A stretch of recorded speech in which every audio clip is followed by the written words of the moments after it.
And I just want to also let everyone know that you did record a video talking about this that's not available to the public, and you're going to be talking about this upcoming crash, this global recession that's going to be fast, bloody, unavoidable. But you're also going to explain how people can position themselves to profit from the crash. And there is a link below, but it's londonreal.tv/Jim.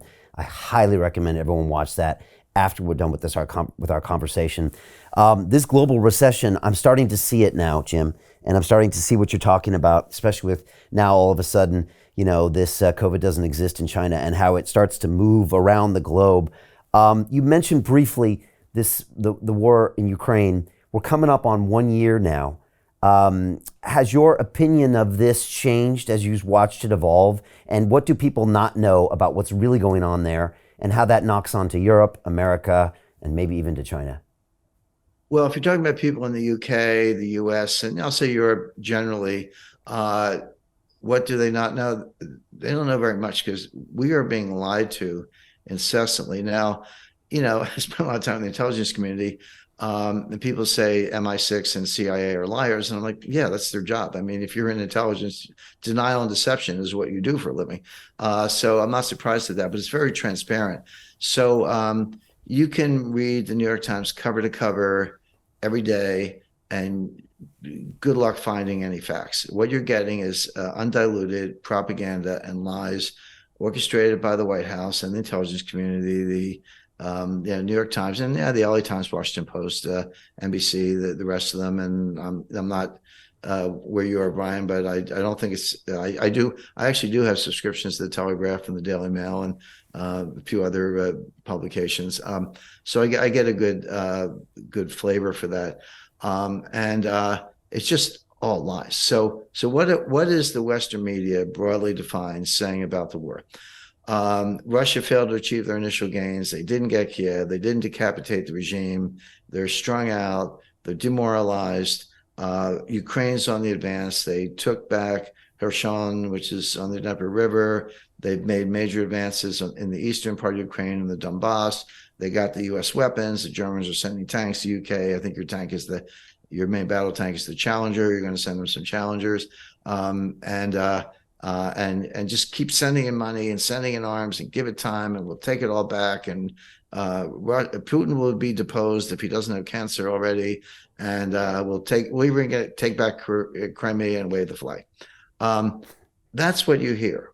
And tell me if I'm wrong. No, I think that's what we hear. We see Zelensky show up at the White House, go in front of Congress in his military outfit, and he walks away with a big check. And yeah, it's and he asks for more. I mean, with $100 billion, can you just like buy a suit or something other than a t-shirt?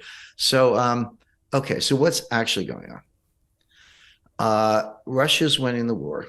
They went in with 100,000 troops to conduct something like bigger than a police operation. It was an invasion provoked by the U.S. The U.S. and the U.K. have wanted this war since 2008. George Bush gave a speech in 2008, and he said Ukraine and Georgia should join NATO. That was the Bucharest Declaration. What happened a couple of months later? Putin invaded Georgia, cut the country in half, demolished their military, and they're not joining NATO. Okay, so then come forward to 2014, MI6, the CIA precipitate one of these color revolutions, Maidan Square revolution. They got some, they're. I don't use the word Nazi lightly, and no one should, but these are neo-Nazis. I mean, they say so. You look at their insignia, the Azov Battalion. They were on the Nazi side fighting the communists in World War II. They loved the Nazis because they drove the communists back until Stalin, took the country back. But that's their tradition. Zelensky's under their thumb. So that's who you're supporting. So it's a corrupt. It's one of the poorest countries in Europe. It's the most corrupt country in Europe. Zelensky's a puppet, and behind him are some real kind of hardcore 21st century Nazi sympathizers. I'll put it that way. So that's who you're supporting. So a lot of what I said about the news is superficially true, but let's dig a little deeper. The Ukrainians did reoccupy Kherson, but it's because the Russians withdrew without duress. Why did they withdraw? Because they're consolidating their forces. Like, that's called a salient. If you're out on a salient, you better have some backup, or you better keep moving. But to just stick out there and make yourself open to attack and fight for what? I mean, the Russians don't think about the conduct of the war in terms of square miles. Like, how much land do I have? They think about what resources do we control, and what foundation do we have for further gains, and can we make further gains? They think about it much more rationally. So even in the Donbass, which the Russians do control, that's the part you want. The natural resources, the coal mines, the oil, the steel mills, agricultural land, access to the Black Sea, all the stuff you want is in the part that the Russians actually control, including Crimea, with the exception of Odessa, which they don't have yet, but they're working on that. So Kherson, wave the flag, yeah, but why fight over it? Withdraw. Here come the Ukrainians. The Ukrainians were actually nervous about going in. They're like, they have booby traps or something. Now in the East, the Ukrainians did make advances. That's true. Absolutely didn't matter. It was not particularly valuable land. It was very lightly defended. The defenders, the Russian defenders who were there, were kind of like, Mexican federales, or what we call the National Guard. They were almost like state cops. They were basically Donetsk and Luhansk militias. Wasn't their fortified lines.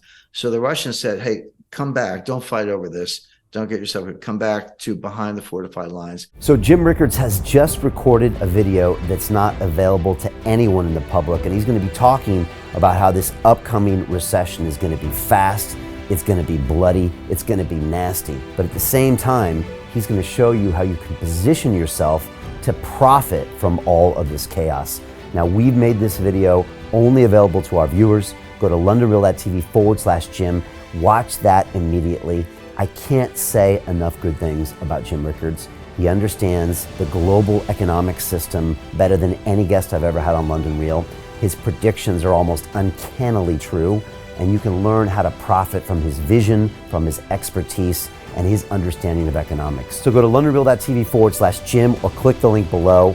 It's an excellent, excellent look on what's going to happen in the future and how you can position yourself to profit from that. Jim is one of the best in the business, one of my favorite guests on London Real, and he's very, very good at predicting the future and showing us all to profit from it. So click the link, and I hope you enjoy. The greedy bankers are about to do it again. In 2008, they crashed our financial system and nearly bankrupted the entire global economy. Then they received trillions of dollars in government bailouts. And after, they demanded fat bonuses paid for by you, the taxpayer. It turns out the banks haven't just been screwing the American taxpayers, they're also screwing over their investors. Turns out the banking industry is the worst place you could put your money, despite enormous taxpayer bailouts. Now the bankers are back to take away your financial freedom. They lie and tell you that cryptocurrency isn't safe. They try to make it illegal for you to choose how to invest your hard-earned money. They lie and say cryptocurrency is used by money launderers and criminals.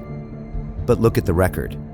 It's the banks themselves that launder hundreds of billions of dollars every year to the biggest criminal operations in the world. Leaked documents have revealed how some UK banks have helped criminals, money launderers and Russians under sanctions. American authorities discovered that the Sinaloa cartel moved $881 million through HSBC accounts as bank officials turned a blind eye to the illegality. The bankers lie and say cryptocurrency is not a real investment. Meanwhile, the smartest CEOs in the world are buying billions and billions of it.